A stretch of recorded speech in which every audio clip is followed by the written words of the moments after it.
Maayong hapon, Negros. Ini ang Digicast Negros X. Ang nagapanguna nga napulo ka mga balita sa isla sa Negros ang amo ni kadulong sa inyo. Update niyo kami via Facebook, YouTube, kag sa among website www.digicastnegros.com. Kag sa naman kayo malantaw sa Kikat Channel 11 sa Kabangkalan City, Himamaylan City, kag Banwasang Ilog. Kag yari na ang top 10 nga mga balita sa Negros subong adlaw. May pito pagid ka mga gikan sa South Africa nga mga nag-abot sa Negros Occidental. AOC nagapanugyan sa publiko nga himuon outdoor sa pagtipon-tipon sini nga Paskwa. Job order employee sa Bacolod nga na-assign sa BFP nakuhaan sa masobra sa 800,000 pesos nga balor sang shabu. Isa patay, 5 pirason sa bungguanay sa motor kag auto sa Don Salvador Benedicto. Kag sa Good Vibes, Mabukal Resort, isa na ka wildlife sanctuary. Tinatanan sa Digicast Negros X.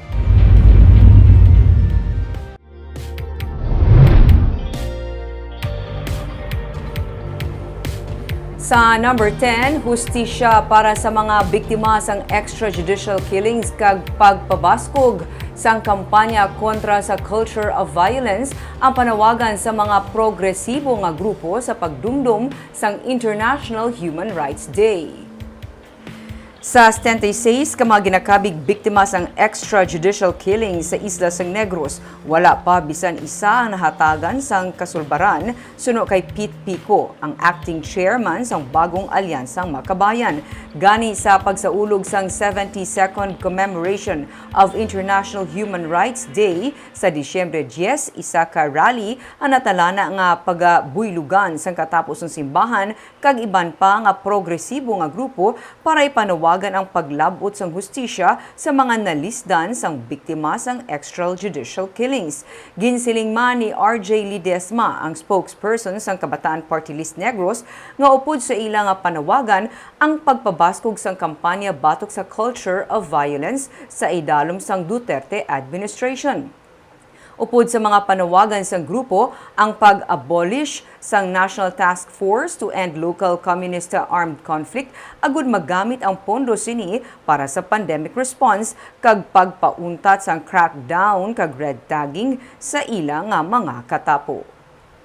Nagtulog kag wala gid sila interested nga nag-investigar kag nag-prosecute sa perpetrator sa sini nga kaso.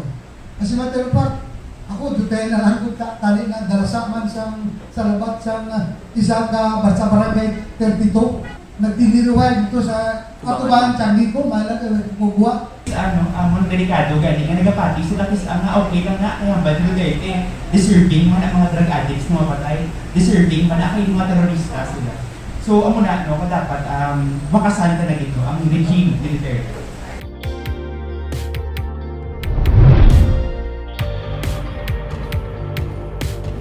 Sa number 9, liwat kay paggamit sang face shield posible ibalik sa Bacolod City dala sang kahangawa nga dala sang Omicron variant sang COVID-19.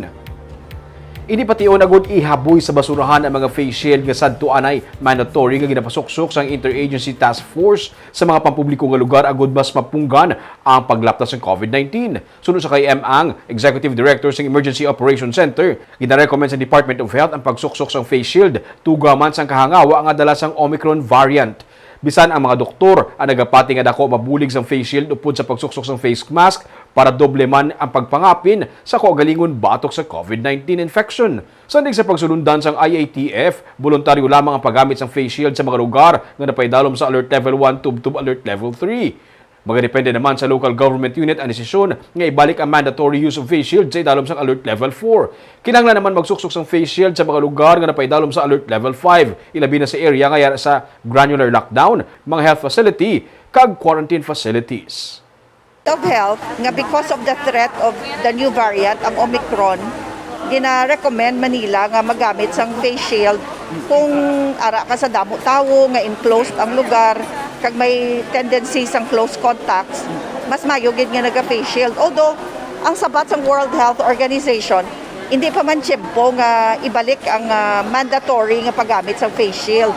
Depende na gyapon sa individual.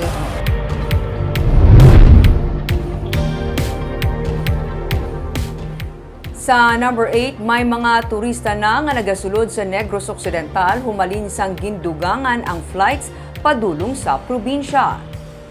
Ini ang ginkumpirma ni Provincial Tourism Officer Cheryl Dicena. Suno sa iya, hindi lang mga returning Filipinos, mga OFW kag mga na-stranded sa Luzon ang nagabiyahe pa Negros Occidental. May mga turista na nga nagalagaw diri. Inisang nadugangan ang flights padulong sa probinsya kag napahapos na ang pagbiyahe. Dugang pa niya, mayara sa gihapon sang iban nga mga local government units nga hindi pagid totally nga nagbukas ang ilang nga turismo kag nagag-amat-amat pa lang. Ginalimitahan lang anay ang kadamuon sang tawo nga ginapasulod sa ilatag sa Kabanwa kag syudad. Nagakalipay siya nga antes magtakop ang tuig amat-amat na nga nagabangon ang tourism industry nga isa sa mga pinakanahalitan sang sininga pandemic. Bisan pa nagbukas na ang turismo sang probinsya, dapat sa gihapon maghalong kag mangin responsable sa pagbiyahe suno kay Dicena. Already we opened more flights already. Oo. So damo na sir na actually I was talking also to the focal person for the one approving the S-Pass for the province. So damo nagyan sir na ang purpose nila for travel is leisure. Ara nagyan siya not just returning ha, not just OFW or LSIs to ano lang gyud leisure travel nagyan. Sa number 7,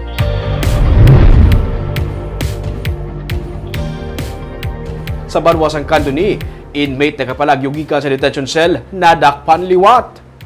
Matapos ang siyam ka adlaw nga pagpangita, tigayon na kan-aresto sang kahapon sa kapulisan ang 41 anyos nga si Ronilo Casipong matapos magkapalagyo ini sa detention cell sa Nobyembre 21. Sunod sa kay Captain Ronald Santillan, nagpakuno-kuno sadto si Casipong nga nagasakit ang iyang tiyan kag sang gitagaan sang tubig sang jailer, iya gitiklod kag nagpalagyo. Sa nabukid nga bahin sa Barangay Kabyaan, nakita kahapon ang sospek sang magpanugid sa pulis ang mga residente nga diri siya nagapanago. Si Casipong ang may kaso nga other forms of sexual assault kag detained na liwat sa karon sa Kandoni PNP.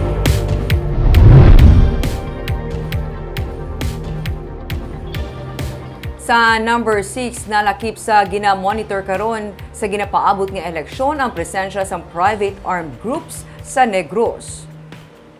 Suno kay Brigadier General Inocencio Pasaporte ang pamuno sang 303rd Brigade sang Philippine Army sa monitoring, may mga namuno nga mga private armed groups sa Negros pero ini sila ang inactive karon bangod ang pila sa ilang nga mga leader ang non-neutralized na sang PNP. Ginalantaw man nila ang posibilidad sang pag-hire sa mga private armed groups nga gikan sa gwa sang Negros. Rason nga ginapabaskog ang coordination sang tagsa ka Joint Peace and Security Coordinating Council o kun JPSCC.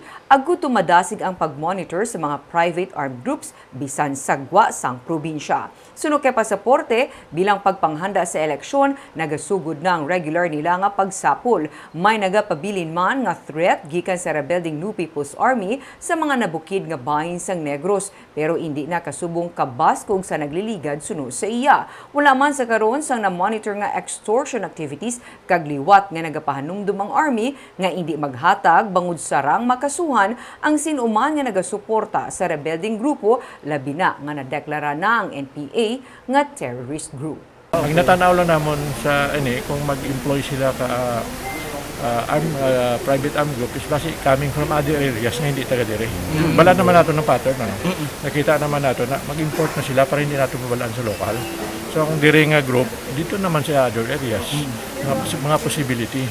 And ang ganini nga medyo kusog ning ang exchange namon different JPCC, may exchanges ni para madali ma-monitor ang different private armed groups other areas.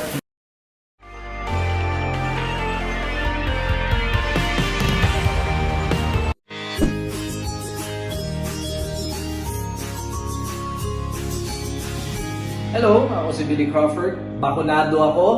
Ikaw ya. Saan o ka pa? Magpabakuna na para abanse ka.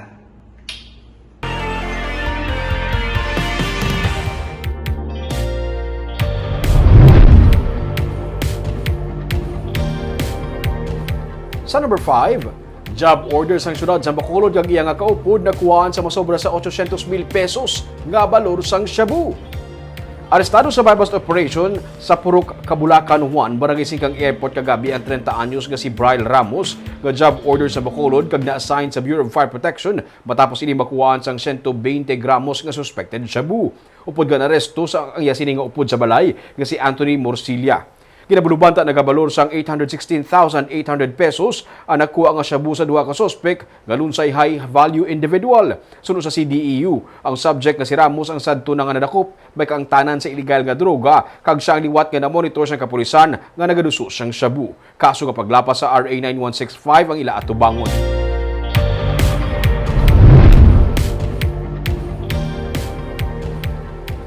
Sa number 4, sa Don Salvador Benedicto, isa patay 5 pilason matapos magbunggo ang motorsiklo sa AWTO.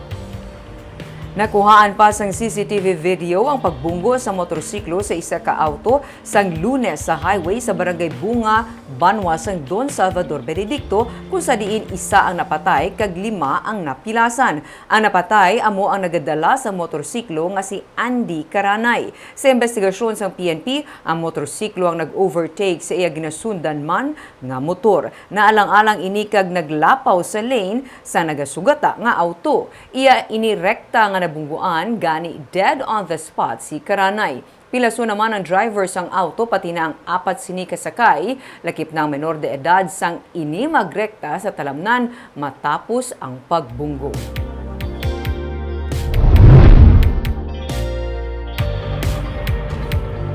Sa number 3, Rion says nagapanguna bahin sa performance sa unang nga adlaw sang vaccination days. Ini base sa datos ng Department of Health sunod sa kay Provincial Administrator Refrando Diaz. Kag sa amuman nga datos ang Negros Occidental ang nagapanguna sa performance sa mga LGU sa Western Visayas. Sa day 1, 68,911 ang nabakunahan sa Negros Occidental. 206,615 ang nabakunahan sa Western Visayas. Sa day 2 naman sa National Vaccination Days, nagpanguna sa gihapon ang Negros Occidental nga may 58,662 nga nabakunahan. Sa kabilugan, 161,365 ang nabakunahan sa ikaduha nga adlaw sa Region 6, sandig sa datos ng DOH. Sunod sa kay Diaz, ang pagdamo sa mga nagapabakuna tuga sa masupog nga kampanya para sa bakuna kasubong man ang pagdamo sa mga nagapabakuna. Nakip na ang paglabot sa mga target nga mabakunahan.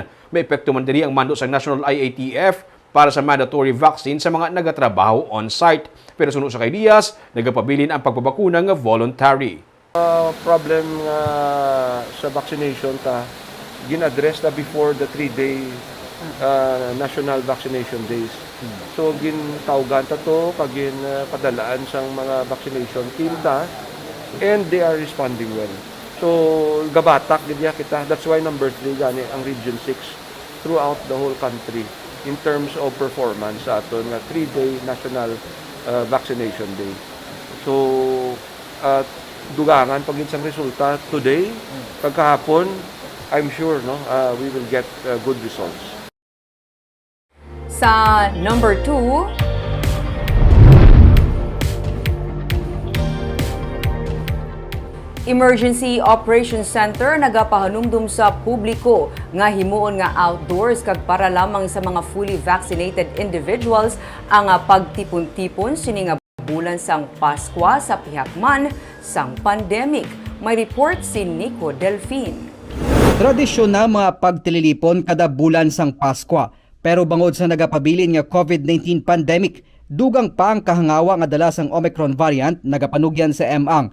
Executive Director sang Emergency Operations Center nga kung mahimo outdoor ang himuon nga pagtipon-tipon kag dapat fully vaccinated lang ang sarang makatambong. Since damo na subong nagaplano sa mga Christmas parties, kung pwede lang nga outdoors nila ihiwaton para nga well ventilated ang venue nga hindi kita masyado close kay ginapaiway ta ginaibitar ta na ang 3Cs ang close contact, close venues kag ang nami gid ang i-require ta nga ang naga-attend sa aton nga mga pagtipon-tipon fully vaccinated. Paandam naman sa pamuno sang liga ng mga barangay sa Bacolod nga si Barangay Takuling punong Barangay Lady Glass Gonzales Palien nga kung mahimo hagan-hagan lang sa party-party kag ipasiguro ang pagpatuman sang minimum health protocol agod mapaiway ang paglaptas ng virus. Kasi matingala kita after December mag-spike na naman ang case na to, no? So kanugon sang effort sang ato na frontliners, kanugon sang ato na sacrifice, no?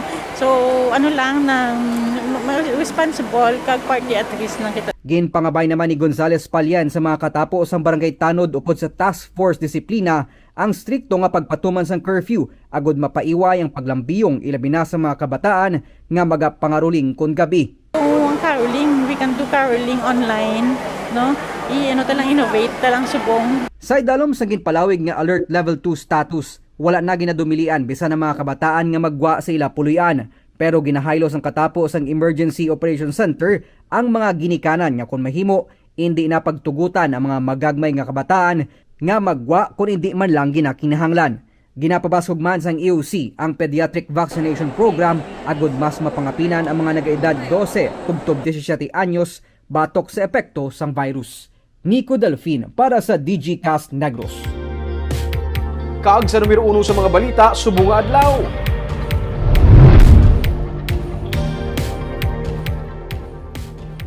Wala na lutsan, inipahayag ni Negros Occidental Governor Eugenio Jose Lacson angot sa mga traveler gikan sa South Africa nga nag-abot sa Negros Occidental. Samtang may 7 pagid nga gikan man sa South Africa nga natala na mag-abot sa probinsya.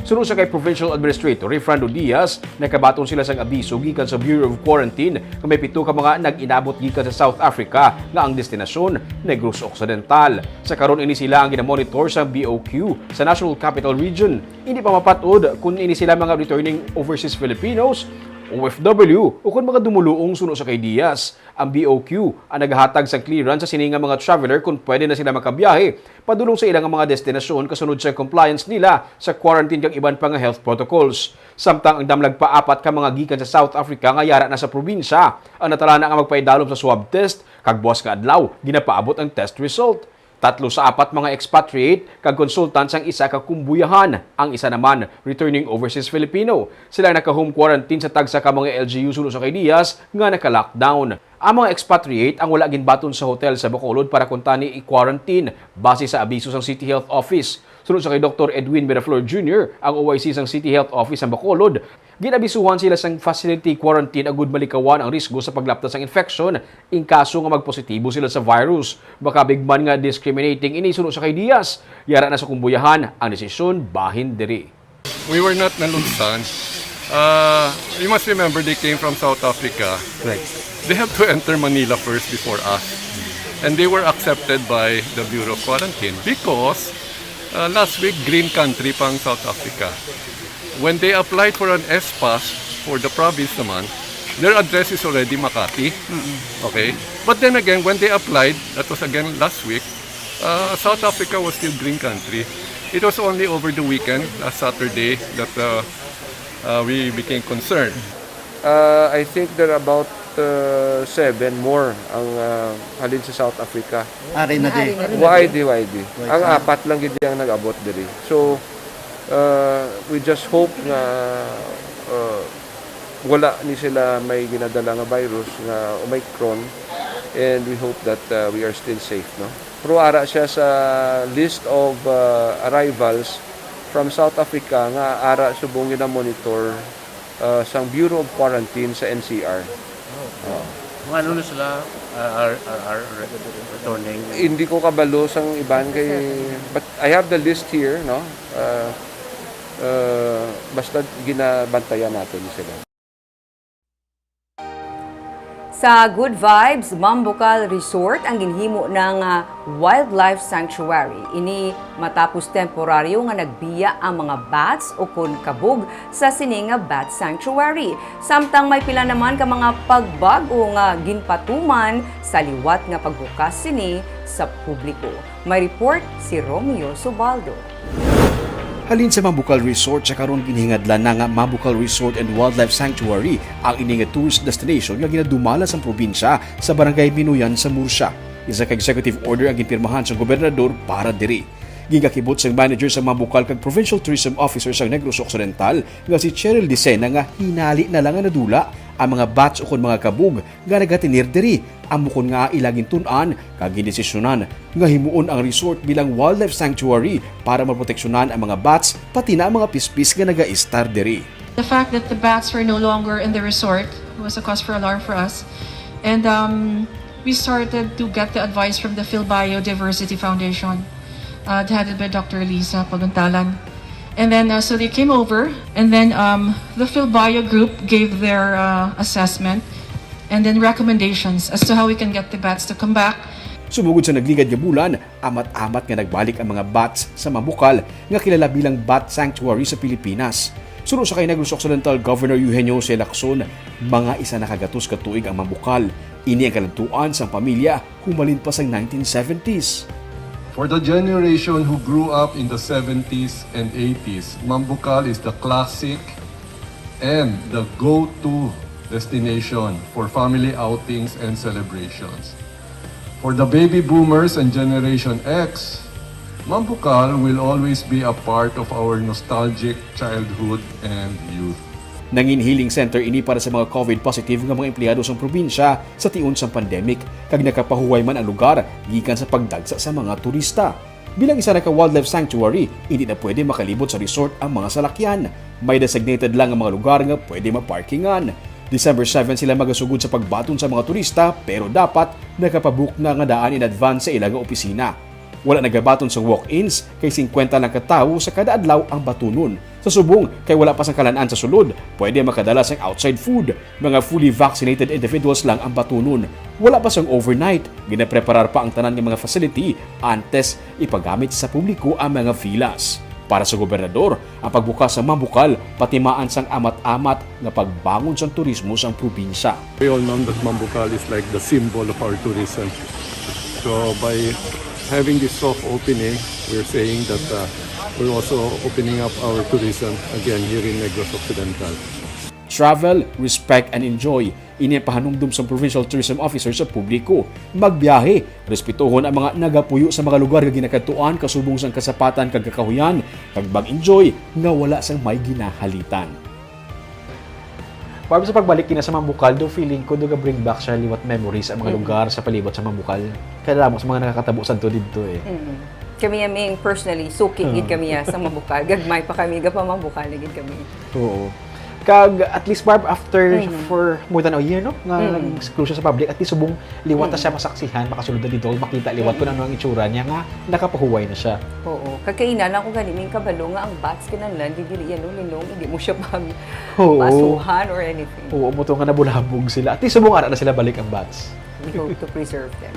Kagabi ito mga balita sa Negros subong nga adlaw. Kay man sa panahon karon, importante nga may ihibalo ka sa nagkakatabo sa imo nga palibot. Pero dapat balanse kag eksakto ang mga impormasyon. Parahan kami nga magapangalagad sa Negrosanon. Ako si Barbara Mijares. Tubtub sa buwas, ako naman si Romeo Subaldo. Mayong hapon.